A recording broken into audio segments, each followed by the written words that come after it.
잘 지내고 계시죠? 어제 오늘 비도 왔습니다. 날씨가 어떻게 또 추워질지 좀 걱정이고, 코로나도 난리가 아니야. 정말 걱정입니다. 자, 오늘은요, 화면이 좀 야리꾸리하죠? 자, 2, 3년 전에 이재명 도지사 처음 이재명을 어떻게 홍보할 것인가, 이재명을 대통령으로 만들려면 어떻게 해야 될 것인가, 국민들은 어떻게 해야 될 것인가, 이재명과 경험을 같이 하는 국민들은 이재명을 알리려면 어떻게 해야 될 것인가. 물론 이재명이 SNS 매니아다 보니까 알아서 잘 하겠지만, 이재명을 응원하시는 분들, 이재명에 더 씌워진 부정적인 이미지, 그리고 이재명이 존나 일은 열심히 하는데 이재명의 이런 일, 정책 추진을 어떻게 국민들에게 알릴 것인가. 그래서 스노우 어플이라도 활용해서 이재명 도지사 홍보 좀 해달라고 부탁드리면서 찍었던 흑백 어플입니다. 자, 오늘은요 이재명 도지사 어떻게 살고 있는지 한번 간단히 한 3분간만 짧게 한번 살펴보려고 합니다. 자, 이틀 전인가요? 이재명 도지사가 여론조사가 하나가 발표가 됐습니다. 그게 이재명을 위한 여론조사인지 윤석열을 위한 여론조사인지는 모르겠지만, 물론 이재명 도지사가 여론조사에 일희일비하신 분은 아니죠. 이미 지난 대선 경선, 대선 여론조사, 주구장창 여론조사에 그런 피를 많이 봤기 때문에 여론조사가 다 무의미하다는 것은 또 알고 계시죠. 그렇지만 현재의 국민들의 여론 동향 흐름이 어떤 것인가는 대충 예상해 볼 수 있는 부분이기 때문에 유의미한 것이죠. 오늘 당장 대선 투표일이라면 당신은 누구를 대통령으로 찍겠습니까? 거기에 물론 오차율이 1%이긴 했지만 이낙연 대 윤석열은 윤석열이 이겼죠. 1% 정도. 그리고 윤석열 대 이재명 하면 이재명 도지사가 반대로 1% 앞서는, 물론 이 1%가 오차 범위이긴 하지만 윤석열하고 붙었을 때 그나마 이재명이 우위를 차지하고 있다. 이 여론조사가 발표가 되니까요, 심리적 윤석열 정당이 이미 생겨있지 않느냐, 국민들 사이에 이렇게 각종 언론 보도가 쏟아져 나왔죠. 자, 여러분들은 어떻게 생각하십니까?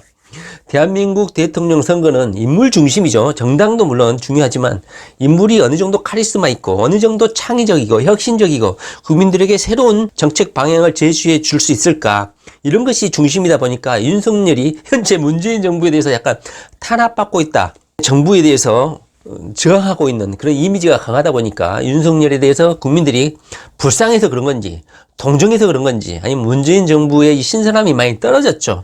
기대했던 거에 비해서 많이 실망스러워서 윤석열을 지지하는 것인지는 모르겠지만, 그나마 이재명 도지사가 윤석열과의 경쟁에서 그나마 오차 범위이긴 하지만 앞서 있다는 측면에서 더불어민주당 당원이라든가 그리고 현재 민주당 내 국회의원들에게 시사하는 바가 아주 컸다, 이렇게 생각합니다. 그래서 아마 국회의원들도 마찬가지고 당 의원들, 대의원들, 이 사람들도 도대체 이낙연을 지지할 것인가, 그 다음에 이재명을 지지할 것인가, 아마 아직도 혼란스러울 것 같다는 생각이 듭니다.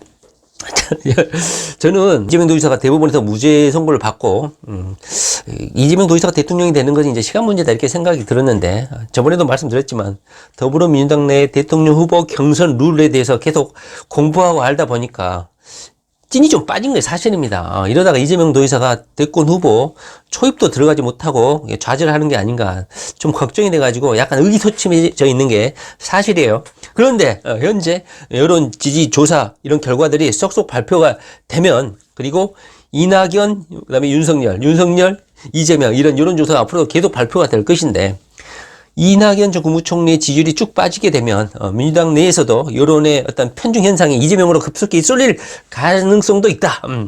저는 이런 기대감을 가지고 한번 이재명 도지사를 계속 응원을 좀 해보도록 하겠습니다. 자, 2, 3일 동안 이재명 도지사가 어떤 일을 하셨는지 한번 간단히 한번 살펴보도록 하겠습니다. 자, 아까도 말씀드렸지만요, 현재 이재명 경기지사하고 윤석열 검찰총장, 그 다음에 윤석열 검찰총장, 이낙연 대표, 이렇게 양자 대결 구도로 여론조사를 한 결과입니다. 이재명 도지사하고는 약 1%, 그 다음에 이낙연 대표하고는 약 0.2%, 박빙의 차이로 현재 결과를 나타내고 있습니다. 이런 게 다 무의미하긴 하죠. 이번 주 다르고 또 다음 주 다르고 한 달 후 다르고, 또 누가 또 미싱 행동에 대해서 약간 미스를 하게 되면 이런 지지율이 또 요동을 치기 때문에 좀 의미 없는 것이긴 하죠. 자, 현재 문재인 대통령은 윤석열에 대해서 약간 불만이 좀 많은 것 같습니다. 집권 초기에는 우리 윤 총장님 하면서 열렬한 지지를 보냈는데, 정권에 대한 수사가 진행이 되고 조국에 대한 수사가 진행이 되니까 못 잡아먹어서 난리인 것 같아요. 이재명 도지사가 윤석열에 대해서 어떤 생각을 갖고 있는지는 이미 여러 번 트위터에서 윤석열 총장에 대해서 뭐 칭찬하는 멘트를 많이 날렸습니다. 그런데 현재 문재인 정부에 의해서 윤석열에 대한 수사가 너무 어찌 보면 강하게 또는 노골적으로 드러나고 있기 때문에 말조심을 좀 하고 계시는 것 같아요. 뭐 저도 나중에 뭐 윤석열 검찰총장이 뭐 잘하느냐 못하느냐 이런 것은 나중에라도 말씀드릴 기회가 있을 건데요. 이미 제가 2020년 초에 하도 이게 논란이 돼서 도대체 윤석열이 뭐가 문제인지 해가지고 한번 시간을 내서 포스팅을 한번 해본 적이 있습니다. 한번 제가 링크를 밑에다 달아놓을 테니까 한번 시간 내신 분들은 도대체 윤석열의 의혹이 뭔지 왜 욕을 어떻게 처먹는지 한번 보시기 바랍니다. 가장 그 중에서도 이제 윤석열 장모하고 그다음에 윤석열의 배우자 우리 건희 누나 우리 김명신이죠 본명이 둘 사이에서 가장 이제 법적인 다툼이 많았던 사업을 동업을 했던 이 정대택이라는 분이 고소 고발을 했었죠. 윤석열 검찰총장의 장모에 대해서 뭐 사문서 위조라든가 여러 가지 의혹을 제기를 했고 그 다음에 우리 건희 누나에 대한 의혹도 제기를 하신 분입니다. 이 정대택이라는 이분이 뭐 관청 피해자 모임 하면서 윤석열 검찰총장이 직접적으로 뭐 수사에 대해서 비리를 저지르거나 이런 것은 아니고 윤석열이 검사다 보니까 검찰 조직에서 어떤 백그라운드로에서 어느 정도 입김을 행사해서 자신의 사건을 망친 게 아니냐, 자신의 장모기 때문에 보이지 않는 손을 작동해가지고 나에게 피해를 준 게 아니냐 이렇게 의혹을 제기하시고 고소 고발을 하신 분이에요. 현재 수사가 진행 중인 그 단초를 제기하신 분이 바로 이 정대택이라는 분이십니다.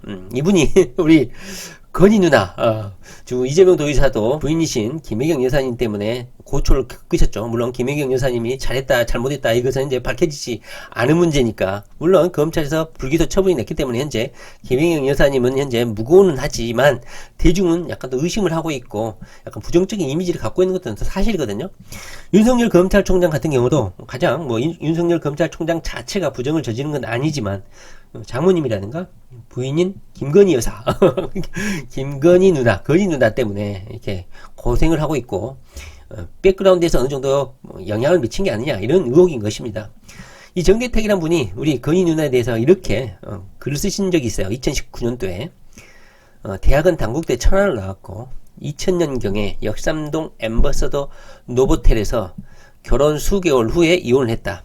결혼을 누군가 하고 했다 이 소리죠. 그리고 2003년경부터 2008년까지 약 5년간 양 아무개 검사랑 불륜관계, 부적절한 관계를 갖고 있었다. 그리고 이 양 아무개 검사의 처는 아들이 2명이고 미국에 있었고 국내에 있는 이 양 아무개 검사하고 불륜관계를 맺고 있었다. 그리고 이 양 아무개 검사의 처에게 그에게 외화송금과 관련하여 이 정대택이 뇌물 공여 등 고소 피의자 신분으로 조사를 받았고 그 후에 이 건희 누나로 개명을 했다 이거죠. 개명 등 신분 세탁을 했고 이 윤석열 검찰총장하고 동거할 때 발각이 됐다 나한테 이런 식으로 글을 올리신 적이 있어요. 이거 보면요 엄청나게 물론 사실관계만 썩으면 뭐 사실관계 명예훼손으로 처벌될지 안 될지는 모르겠지만 이것이 만약에 허위라면 거의 구속감이죠. 이분이 워낙 자신이 윤석열 일가에 의해서 피해를 받았다 이렇게 주장하시는 분이기 때문에 대놓고 이렇게 공격을 공세적으로 하신 분입니다. 이것이 바로 건희 누나의 정체다 이렇게 말씀하시는 거예요. 자, 링크를 밑에 걸어 놓을 테니까요. 한번 도대체 윤석열 장모 그 다음에 배우자 어떤 문제가 있었는지 한번 보시기 바랍니다. 자신이 이 관청에 의해서 피해를 받았자 공공기관 검찰 조직에 의해서 피해를 받았다면서 이렇게 몇 년 동안 이렇게 억울함을 호소하고 계시는 분입니다. 이재명 도지사가 개발한 공공 배달 앱 배달 특급이 곧 출시가 돼서 12월 1일부터 시범 운영을 시작한다고 합니다. 자, 이재명 도지사가 이 배달의 민족의 독점적 주의, 가격 횡포 이거에 관련해서 토론회도 하고 간담회도 하고 했었죠. 여러 차례 했었죠. 하면서 이것을 반드시 제가 까먹거나 잊어버리신 게 아니고 이렇게 민간 개발업자하고 협업을 해가지고 공공 배달의 배달 특급을 개발하신 것 같습니다. 자, 잊어먹지 않았다는 게 중요합니다. 이것을 4월 달에 말을 해놓고 실질적으로 가동을 하고 개발을 계속 진행해 왔다는 겁니다. 아시는 분들은 아시겠지만요. 여기요부터 해서 배달의 민족 다 마찬가지고 거의 10%에서 15% 수수료를 받고 있습니다. 그러니까 만원짜리 어떤 음식이라든가 제품에 1,500원 정도가 배달료로 나간다고 보시면 됩니다. 경기도에 따르면 공공배달앱 개발에 나선 경기도 주식회사가 배달 특급 시범을 운영한다. 배달 특급은 독과점 체제를 형성한 배달앱 시장을 공정 경쟁으로 유도하고 수수료가 과다하죠. 그 다음에 광고도 따로 하기는 너무 소상공인들에게 부담이 되고 광고비로 어려움을 겪는 소상공인을 위해 추진한 사업이다. 경기도용 디지털 뉴딜 사업 중에 하나다. 대부분 지방자치단체에서 공공배달앱을 개발한 지방자치단체도 있지만 보통 망하기 십상이죠. 이재명 도의사가 이 공공배달앱 배달 특급을 어떻게 잘 효율적으로 운영하실지 한번 기대를 좀 해보도록 하겠습니다. 자, 그리고 오늘 이재명 도의사가 경기도 주민참여예산 토크 콘서트를 개최를 하신 것 같아요. 오늘이에요. 자, 가끔 대리인에 불과한 사람들이, 대리인을 말하면 국회의원이라든가 뭐 지방자치단체장, 공무원들을 말하는 거겠죠.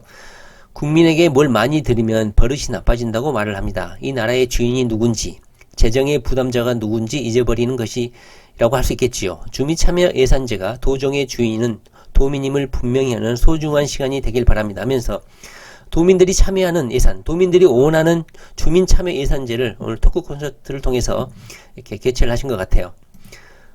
여기 보시면 주민참여예산, 도민의 생각을 담다 이렇게 해가지고 이렇게 온라인으로 경기 도민들이 참여를 해가지고 예산을 반영을, 도민들이 원하는 예산을 반영을 한 게 아닌가 싶습니다. 경기도 주민참여예산 도민의 생각을 담다. 도민과 함께하는 주민참여예산 온라인 토크 콘서트. 이거 보신 분들이 있는지 모르겠네요. 그리고 자, 오늘 또 경기도는 장애인의 필요와 편의성을 고려해 장애인 주택 개조 사업을 공약으로 내걸고 현재까지 125곳을 개조했습니다. 그리 거창한 일도 아니었습니다. 우리 주변 환경 대부분이 그렇듯이 비장애인 위주로 설계된 거주 공간을 장애인의 관점에서 접근했을 뿐입니다. 장애에 관계없이 누구나 집에서 편안한 시간을 누릴 수 있어야 됩니다. 앞으로 조금이라도 불편함을 덜 수 있도록 중증 장애인 주택 개조 사업 확대를 하고 챙겨 나가겠습니다. 이재명 도의사는 장애인들이라든가 서민 약자들에 대해서 관심이 상당히 많으신 분이시죠. 그리고 이재명 도의사는 여전히 기본소득, 기본대출, 기본주택, 이 기본 시리즈 계속 강력하게 주장하고 계십니다. 현재 코로나 사태를 맞이해서 전 세계가 어느 정도의 혁신과 변화를, 그리고 근본적인 변화를 요구하는 시대가 되었다. 이렇게 또 글을 쓰고 계십니다. 글을 엄청 잘 쓰시는 것 같아요. 현재 미국이 혼란스럽죠. 미국에 대한 비판도 좀 있는 것 같습니다. 한번 읽어보시기 바랍니다. 그리고 어젠가요? 이 부분을 좀 말씀드리려고 했었는데 현재 이재명 도의사가 개발도상국 시대에 형성되었던 이자율 거의 25%에 육박하죠. 거기에 대한 이자율 조정을 현재 강력하게 요청을 하고 계시는 것 같아요. 이재명 도의사는 현재 10% 정도의 이자율, 현재 보면은 박정희 시대에 최고금리가 25%였죠. 그때 당시에는 성장률이 거의 10%죠. 근데 현재는 마이너스 성장률이죠. 코로나 사태에 들어와서는. 그러다 보니까 그럼에도 불구하고 현재 성장률의 22%가 되는, 20배가 되는 24%나 20%까지 허용됩니다. 저도 23% 이자를 지금 빌려서 쓰고 있습니다. 엄청나게 비쌉니다. 빨리 갚아야 되는데. 자, 문명 국가인지 의심하게 합니다. 최고 금리는 10%도 과도하다.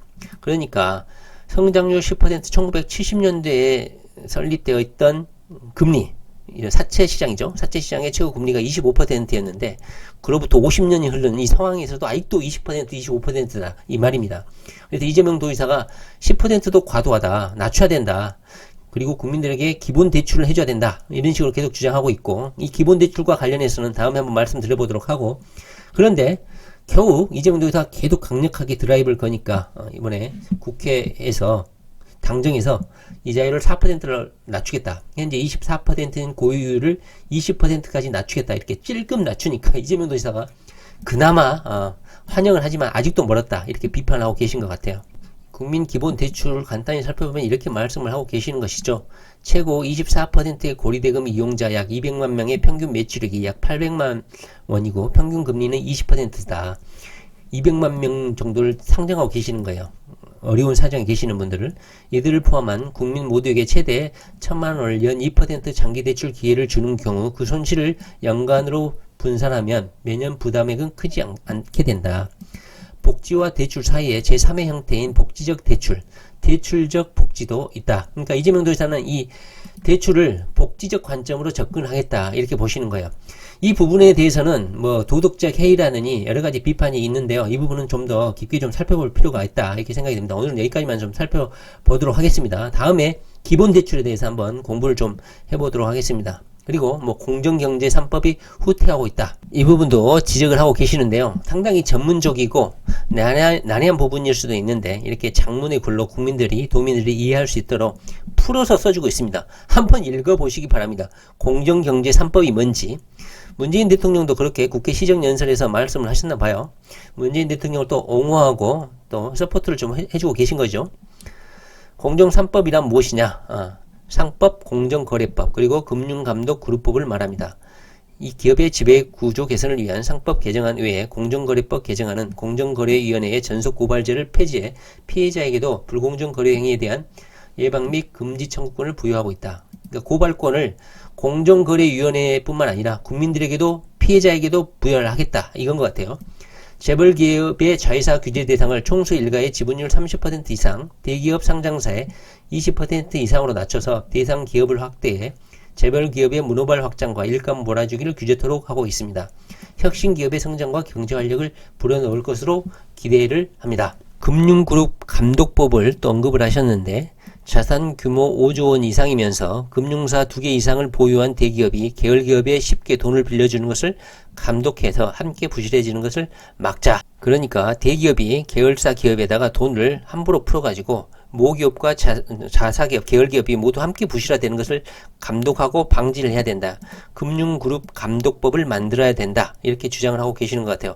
약간 난이도가 있는 건데요. 한번 시간 되시는 분들 읽어보시기 바랍니다.